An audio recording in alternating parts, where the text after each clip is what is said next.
Okay, so year 8s, we're carrying on with My Sister Lives on the Mantelpiece.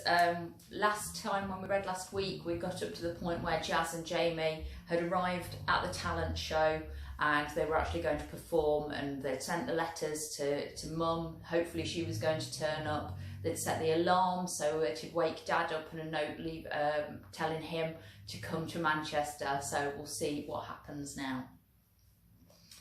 A girl with a clipboard came up to us when we arrived and said, "What's your act?" And Jazz said, "Singing and dancing." And the girl sighed as though it was the most boring thing she'd ever heard. She gave us a number, which was 113, and said, "Be ready at 5 p.m. to perform. You'll get 3 minutes on stage or less if the judges don't like you." I looked at the clock on the wall. It was 11:10. There were loads of people in the waiting room.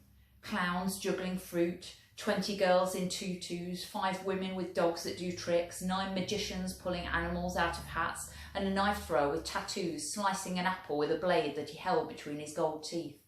Me and Jazz found 2 wooden chairs in the middle of the room and waited.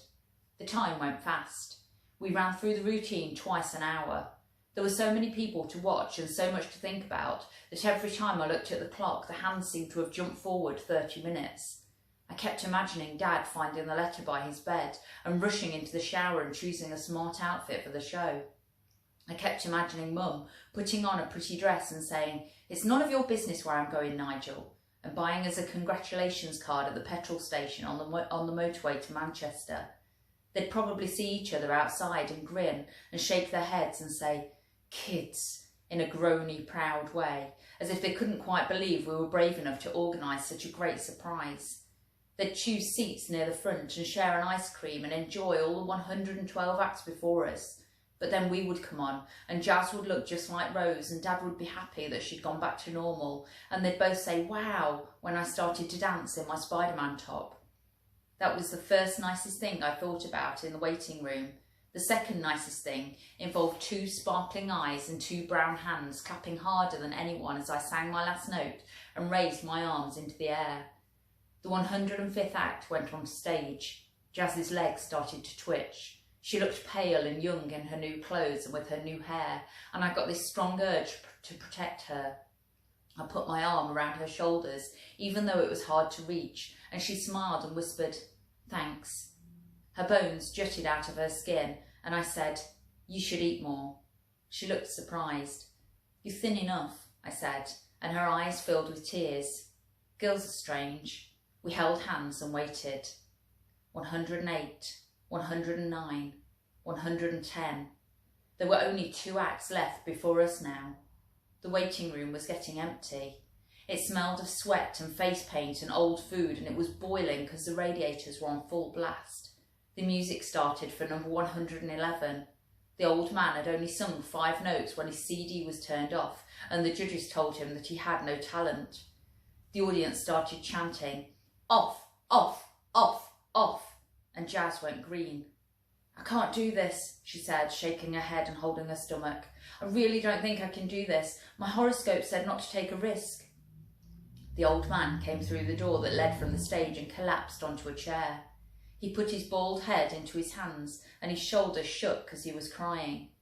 TV cameras had followed him off stage and were zooming right up close, and he said, "Get away!" like he was mental, when really he was just upset that his dream was over. There were sequins all over his t-shirt and sequins all over his trousers, and it must have taken him days to sew them all on, and he only got to go on stage for 10 seconds. "I honestly can't do this," Jess said, and she was watching the old man with a terrified look on her face. "My horoscope was right. This is a bad idea. I'm sorry, Jamie." She actually stood up and started walking off. Until then, I thought she was just being dramatic. "Wait," I said, and my voice came out in a squeak. I was terrified that Jazz was going to leave. "Please don't go." She didn't listen. She was running now, and her pigtails were bouncing as she was near the door that said exit. A girl with the clipboard shouted, "Number 112, and a man dressed as Michael Jackson took a deep breath and stood up. Jazz was at the door. Her fingers tightened around the handle. I couldn't let her leave. "Think about Mum," I shouted. "Think about Dad and Leo." She pushed open the door and the icy air gushed in, but Jazz didn't walk out. I ran up to her and grabbed her hand. "Do you really think they're watching?" she whispered, her eyes wide in her white face. "Yes," I replied.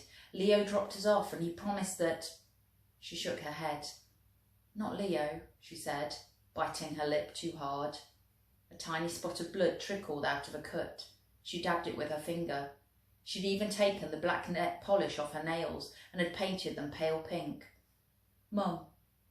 That flicker came back again, stronger than ever before, and for the first time I knew exactly what it was. Doubt. If red is envy, then doubt is black, and the room went all dark, and it was the opposite of the egg yolk car. Everything looked ugly and everything felt hopeless. I thought about my birthday and the PS and parents' evening, but I nodded and said, "She's here." "She didn't come for Christmas," Jess said, in the tiniest voice I'd ever heard her use. A tear dripped down her cheek as the music for Michael Jackson's Thriller started on stage. "No," I said, my insides in a knot. But she probably thought that she wasn't invited. Jazz looked at me with watery eyes. "I invited her," she whispered, and the knot got tighter. I remembered how Jazz kept glancing out of the window on Christmas Day. I sent her a card and asked her to come and cook the turkey. She was crying hard now, and it was difficult to hear what she was saying, and it was difficult to concentrate because my tummy ached so badly. And I wrote to her before that, all about Dad and how we needed help because he drinks too much and doesn't look after us properly. But she didn't come, Jamie. She's abandoned us.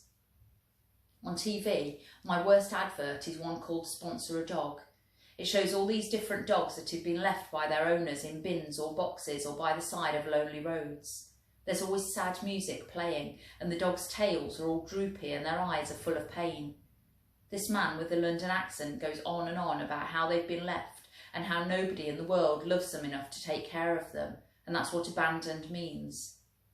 "Mum loves us," I said, but all I could hear in my head was a London accent saying, "Jamie needs a new owner," and I had to block it out.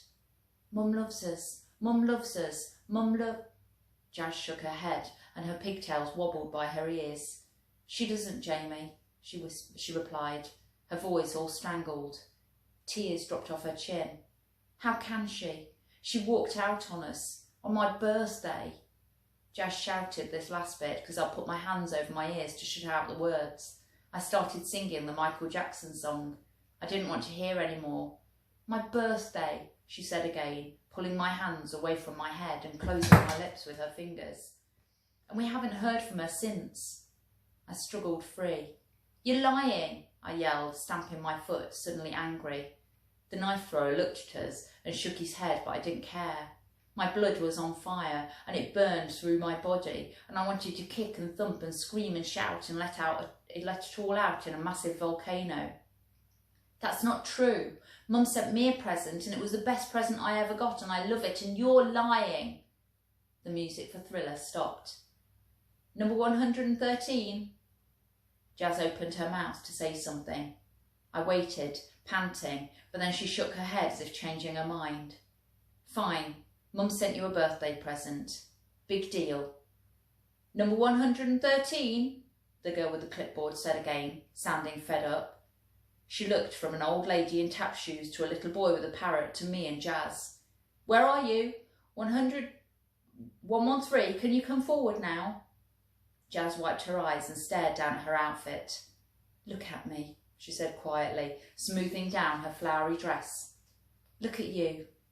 I touched the safety pins on the sleeve of my t-shirt. "Look at what we've done for them." "And for what, Jamie?" "Mum won't have left Nigel to come up here," Jazz said, and she put her hand on my head, and it felt safe, and I stopped panting and tried to calm down. "And Dad'll be too drunk to get out of bed. It's a waste of time." I put my hand on top of hers. "But it might not be," I said, and I swallowed all the doubt and all the disappointment and all the anger, and they were almost too big, like vitamin pills that are difficult to get down even with water. "Please, Jazz, please, just in case they're watching. I don't want to give up on them." Jazz closed her eyes as if she was thinking. "Number 113, the girl shouted, tapping a pen on the clipboard. You're running out of time. The judges are waiting, and if you don't come, like right now, then you'll miss your chance. I touched Jazz's arm. Please. She opened her eyes and stared at me, then shook her head. It's a waste of time, Jamie. They're not here. I can't stand to see you disappointed. Not again. Number 113. The girl looked around the room one last time, then drew a big cross on the clipboard. Fine, let's have number 114 instead. My legs gave way, and I crashed to the floor. My head sank into my hands. The taps on the feet of the old lady echoed through the waiting room as she walked towards the stage door. Wait! Jazz yelled, and my heart stopped beating. Wait! We're 113, we're here! I looked up and Jazz offered me her hand. I grabbed it and she pulled me to my feet. I'm doing this for you, she whispered, and the corners of my mouth almost touched my earlobes as I grinned my biggest grin ever. Not for Mum, not for Dad, not for Rose. You. Us. I nodded and we ran forward and my heart started with a thump that shook my ribs. The girl with the clipboard sighed impatiently. I shouldn't let you go on, she snapped, but she opened the stage door and we sprinted up the stairs, and all of a sudden there were lights and cameras and hundreds of eyes shining in the darkness of the theatre. We walked onto the stage. The audience went quiet. I recognised one of the two judges from TV. He rolled his eyes when he saw my top. And you are? He said. I didn't know the right answer. Was it Spider-Man or James Aaron Matthews or just Jamie? So I said all three. The audience did one of those sniggers, and I wondered if Mum and Dad and Sonia had joined in. Jazz squeezed my fingers. They were all sticky with sweat. And who are you? The man said, and my sister replied, Jasmine Rebecca Matthews. And he said, not Supergirl or Catwoman, in this dead sarcastic way. Jazz's arm started to shake. I wanted to kick the judge for scaring her. What are you going to do for us today? The lady judge asked. I whispered, a song and a dance. The man yawned. How original, he said, and hundreds of people laughed, and the lady hit him on the wrist and said, behave, but then she giggled too. I tried to smile as if I was in on the joke, but my teeth were too dry and my top lip got stuck. What are you going to sing? The lady said when everything went quiet. Jazz whispered, the courage to fly. Both of the judges groaned, and the man banged his head on the desk, and the audience exploded with laughter all over again. I looked up at Jazz. She was trying to be brave, but I could see tears in her eyes, and I felt bad because she was taking this risk for me, and it wasn't paying off. I half expected Dad to defend us, or Mum to run onto the stage and say, don't you dare do that to my kids. But nothing happened. The man said, get on with it then, like we were boring him. And all of a sudden I didn't want to do the dance and I didn't want to do the song. They felt too precious to perform in front of people who didn't understand. It was hot under the lights and the Spider-Man top stuck to my body. It felt bigger than ever, or I felt smaller than ever, and I knew that it didn't look good. Mum would be disappointed, and I felt guilty as if I was letting her down. We didn't have a CD and no one counted us in, so we didn't know when to start. We just sort of stood there. Everyone was waiting. A few people booed. I didn't want Mum or Dad to hear them, but I didn't dare sing. The audience started chanting, off, off, off, off. And Jazz's whole body was shaking now, not just her arm. This wasn't what was supposed to happen. It was all going wrong and I didn't know how to fix it. Off, off, off, off. Panic rose inside my chest like one of those waves at the beach that suddenly crashes down and drenches everything. Get these two off, the man shouted suddenly, waving his hand as if he was flicking away a fly. It's a waste of time. No! Jazz said this loudly, more of a shout than anything, and the audience fell silent. No! The judges looked at Jazz in surprise. She stared back, all brave and brilliant, and the tears were gone and the shakes had vanished, and suddenly she was my sister on the swing, smiling at the sky as if nothing in the world could frighten her. And because she wasn't scared, I wasn't scared. And then we started to sing. Your smile lifts my soul into the sky. Your strength gives me the courage to fly. A kite I saw, so grounded yet free. Your love brings out the big... We got further than the old man, maybe 15 or 16 notes in. I didn't hear the judge say stop, because I was running round the back of the stage, flapping my wings like a fairy or a bird or whatever's supposed to be flying in the song. When I realised that Jazz had stopped singing, my arms flopped to my side and the walk back to the front of the stage felt longer than a marathon, which Mrs. Farmer says is 26.2 miles, and I'm not very good for your knee joints. I've never been so impressed and so disgusted at the same time, the man said. That was brilliant and awful, fantastic and terrible. I had no idea what he was going on about, and I wasn't really listening because I was looking at the audience to see if I could spot Mum. You were the awful part, said the man, pointing at me. I mean, was that supposed to be dancing? It was a question, but it didn't seem to need an answer, so I just shrugged. The man did one of those smirks and folded his arms, and the audience laughed. But you, he went on, pointing at Jazz, you were the brilliant part. That was absolutely magnificent. Where did you learn to sing like that? Jazz looked surprised and said, Mum taught me when I was little, but I haven't sung for 5 years. The man whispered something behind his hand to the lady. The camera zoomed in on them and then on us. The audience held its breath. Yes, I agree, the lady said, and the man turned to us with a smile. We'd like you to try again, he said, and Jazz nodded, and I got ready to flutter my arms and sing the first note. Without the dance moves, without your brother. Jazz looked at me as if she didn't know what to do, but I raised my thumb. It was better for her to go through than us both go out, and I know she's better than me, so it wasn't really a shock. I can sing okay, but she's the one with the voice of an angel. I hope Dad was paying attention. The man pointed to some steps at the side of the stage that led into the audience. I walked over to them and sat down as Jazz took a deep breath. The lights on the stage disappeared, all except one. It dazzled Jazz and made her blink. The man folded his arms and leaned back in his chair. The lady put her chin on her hand. Jazz walked forward and the spotlight followed. When you're ready, the man said, and Jazz began. Quiet at first, shaky, but after a couple of lines her shoulders relaxed and her mouth widened and the sound was beautiful. It flew into the air like that kite at St. Bees. Jazz sang with every bit of her body. She sang with her eyes and her hands and her heart, and when she hit the top notes the audience were on their feet and the judges were clapping and everyone was cheering, but no one as loudly as me.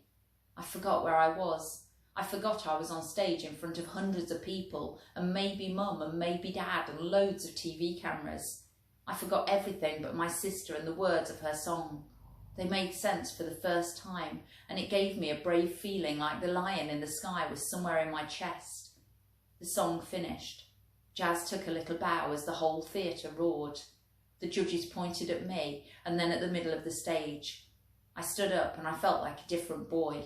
And I hoped Mum would notice how my shoulders pushed back and how my chest puffed out, as if I was a big bagpipe that a Scottish man had blown pride into.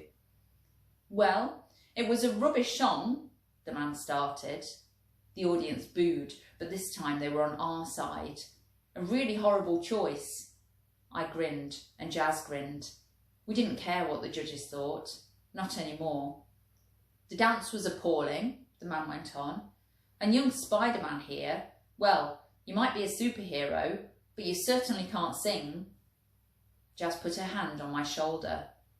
But you, young lady, let's just say, he paused dramatically and looked Jazz right in the eye. That was the best audition I have seen today. The audience clapped. We'll see you in the next round. The audience cheered. Without your brother, of course. The audience laughed. Next, the man shouted, and it was time to leave. I started walking off stage. You won't, Jazz said, and I stopped and spun round, and the judges raised their eyebrows. We won't what? The man said.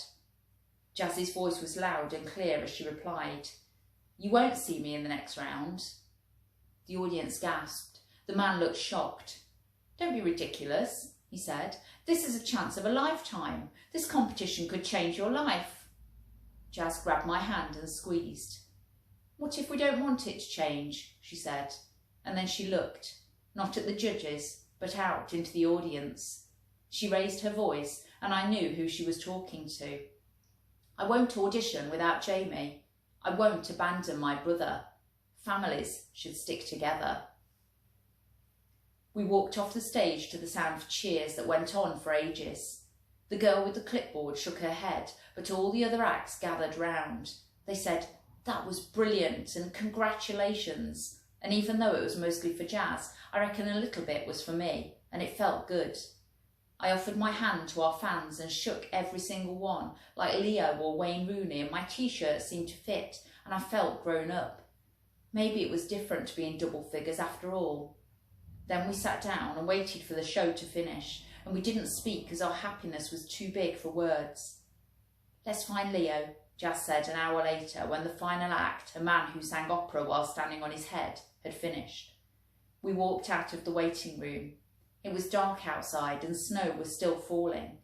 We walked into the main entrance, and there were those big sparkly lights all posh on the ceiling that looked like huge dangly earrings. The carpet was red and the banisters gold, and the theatre smelled of sweets and success. I was searching for Sonia. I was searching for Dad, and searching for Mum, a smile the size of a new moon on my face. We pushed our way through the crowd, and everyone was looking and nodding and smiling because they recognised us from the stage. One man put his hand into the air to do a high five, but I missed, and an old lady croaked, "You made me cry." And I said, "Shut up," but Jazz said, "Thanks," so it must have been a compliment, even though it sounded mean. Jazz was looking for a spiky green, and I was looking for sparkly brown, and our necks were long, and our eyes were darting, and our feet were striding, and our heads were twisting. And then we stopped. We saw them at exactly the same moment. 20 metres away, two faces staring in opposite directions, silent, like strangers. Not Leo, not Sonia, Mum and Dad. "Mum!" I shouted it as loud as I could, but she didn't hear. "Mum!" Too many people swarmed around the theatre entrance. I was pushed to the side by a man in clown makeup. "You were wonderful," squealed his wife, kissing his bright red nose. Standing on tiptoes, I tried to see Mum over the top of their heads. Black boots, blue jeans, green coat, and hands. Pink, living, real hands that clutched a black bag fiddling with a silver zip. Hands that had cooked dinner and rubbed headaches and shoved jumpers over my head on cold days. Hands that had tucked me in bed. Hands that had taught me to draw. "Bloody hell," Jazz said. "She actually came." We stood still and stared, the theatre buzzing around us. Mum was tanned. Her eyes were surrounded by all these wrinkles I hadn't seen before, and she'd cut off her hair. There were a few grey bits near her temples and some blonde streaks on top. She looked different, but she was here. I brushed down my t-shirt and straightened the collar and sorted out the sleeves, never taking my eyes off Mum in case she disappeared. Suddenly, she spotted us.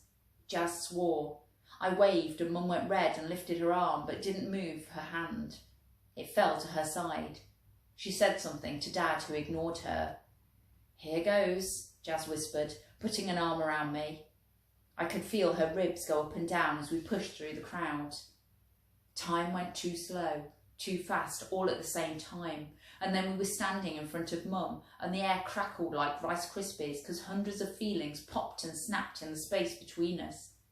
I waited for her to give me a hug, or to kiss the top of my head, or to notice my Spider-Man top, but she just smiled, then stared at the floor. "Hi," I said.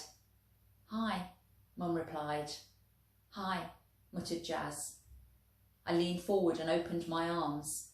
Mum didn't move. I'd gone too far to pull out of the hug. I had to go for it. I moved towards Mum and wrapped my arms around hers, shocked to find that I came up to her shoulder when I used to be the same height as her chest. She shrunk, I thought, which was stupid, but that was how it felt. We had contact for less than 2 seconds. I wanted the hug to be perfect, but it was cold and hard and made me think of jigsaw pieces that don't fit together, no matter how hard you push. Your song was great, Mum said when she pulled away. Her words sounded empty, as if they were written with a very thin pencil on a big piece of paper and there was too much space inside all the letters. You're so talented. I said, thanks, as Mum said, what a voice. She'd been talking to Jazz, not me, and I blushed. Silence. I wanted to tell Mum about my goal and the tricks at Halloween and the black chicken in Dad's roast dinner. I wanted to tell her about Mrs. Farmer and the Dicks in Daniel's stable and how I'd met a friend who was the best girl in the planet apart from my sister. If Mum had asked me or even looked in my direction, it would have come blurting out, but she just stared at the floor. Let's get out of here, Dad said at last. As we walked out of the theatre, he did something he's not done before. He put his hand on my shoulder and squeezed. The pavement was icy and the snowflakes looked orange as they fluttered past the street lights. Someone beeped their horn and Leo sped past, green hair behind the black steering wheel zooming down the road. Who's that? Mum asked, and Jazz shrugged. It was too hard to explain. Mum had missed too much, but she'd catch up. I'd help her. We had all the time in the world. Dad got the car keys out of his pocket. He rattled them in his hand. Ready? He asked Jazz. She nodded. Jamie? He said, and I grinned. This was the bit I'd been looking forward to. I was just wondering if Mum would ring Nigel and tell him it was over when she said, I guess I'll see you all soon. I thought she meant back at the cottage because she had to drive, so I said, I'll come with you. Jazz's shoulders shot up to her ears as if she'd just seen a dog run into the road and she couldn't do a thing to stop it getting hurt. Dad went pale and closed his eyes. Mum rubbed her nose. I didn't understand why everyone was acting strange. I'll show you the way, I said. And she asked, back to London? And then I understood. Only joking, I said, and I forced myself to laugh, but every ha burned in my throat. Mum got some gloves out of her bag and put them on her pink hands. Well, bye then, she said. It was lovely to see you. You're all doing so well. Dad snorted. Mum winced.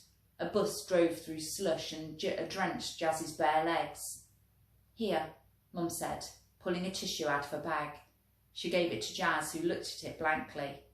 Dry your legs, Mum said, her voice suddenly back to normal, impatient, a bit snappy. It was the best noise in the world. Jazz did as she was told.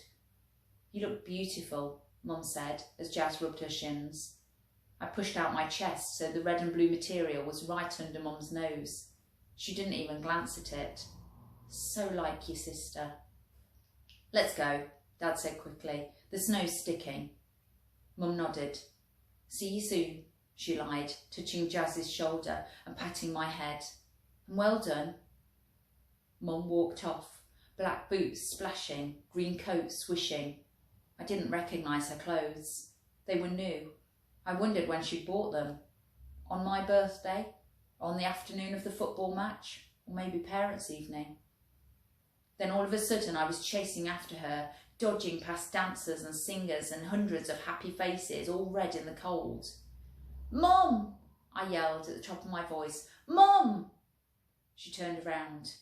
What is it, sweetheart? She asked, and I wanted to shout, don't call me that, but I had more important things to say. We were standing outside an Italian restaurant and I could smell pizza and I should have been hungry, but my tummy hurt too much for food. I could hear people laughing and waiters talking and glasses clinking like they do when you say cheers. The restaurant glowed with candles and I wished I was in there away from the cold grey street. What is it? Mum said again, and I didn't want to ask the question. I was scared of the answer, but I thought of Jazz and the words of the chorus and I forced myself to be brave. Are you working tomorrow?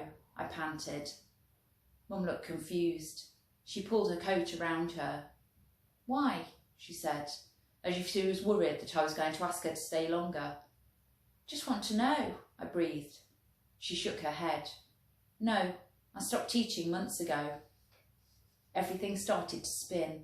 I thought of a globe on the metal holder, a hand whirling it round and round.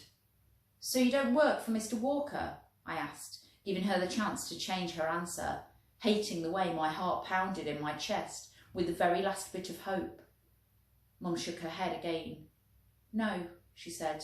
No, I don't have a job. I've been away, travelling. Nigel had to do some research for his book in Egypt and I went with him. We only got back on New Year's Eve. Well, that explained the tan. Mum opened her bag one more time. She took out 4 envelopes, 2 with my writing on the front, 2 with Jazz's. I didn't get them in time, she said quietly, as if she was apologising, as if she wanted me to say it was okay to miss Parents' Evening and fine to miss Christmas. I would have come, she said. I don't know if she was telling the truth. I had one more question, and this one was even more difficult to ask. The world spun faster, cars and people and buildings, a dizzy blur around me and Mum. The T-shirt, I began, my eyes on a puddle in the pavement. Oh yes, Mum said, I meant to say. She smiled. It's brilliant. And I smiled back despite everything. She rubbed the material between her thumb and fingers. It's a lovely top. Where did you get it from? It really does suit you, James.